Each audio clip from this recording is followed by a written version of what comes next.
Bonjour, mon nom est Sophie Morin, je suis résidente dans le Vieux-Iberville. Je viens en fait parce que je voyais en fait que dans le Vieux-Iberville, c'était beaucoup en lien avec la première rue et le pont. Sauf que le pont, on sait aussi que ça fait quand même un bout de temps que c'est reporté, on ne sait jamais quand est-ce que ça va arriver. Et actuellement, je ne sais pas si ça vous arrive de partir de Saint-Jean et aller dans le Vieux-Iberville, mais il y a un problème de circulation quand on arrive. Et moi, j'habite sur la rue Maria-Boivin, qui est la route de contournement actuellement des gens qui arrivent du Vieux-Saint-Jean.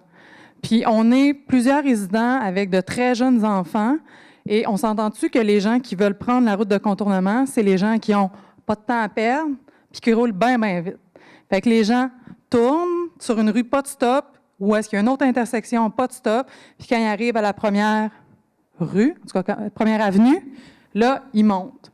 Fait que c'est carrément une route de contournement, ce coin-là. Puis moi, j'habite en plus entre ça et la piste cyclable, où il y a d'autres mondes qui n'ont pas de temps à perdre, puis qui passent par la piste cyclable en gravier, dans le tapis. Fait que je comprends que, moi, on m'a dit « Ah oui, mais inquiétez-vous pas, ça va être réglé, ça, quand le pont va arriver. » Mais moi, pour l'instant, ça m'inquiète, parce que ça roule vraiment vite. On nous a, en tout cas, j'ai parlé avec mes voisins, semblerait-il que on nous a dit qu'on ne pouvait pas mettre de dos d'âne parce que ça rendait trop difficile le déneigement. Je ne comprends pas trop l'argument, mais pour moi, c'est un problème d'urbanisme important dans notre coin. C'est une rue résidentielle. Il n'y a aucun commerce sur cette rue-là. Ça n'a pas rapport. Je me suis dit que j'allais m'asseoir sur ma galerie pour compter le nombre de voitures qui tournent sur la première avenue entre 4 et 6, là, mais c'est au moins 2 autos sur 3.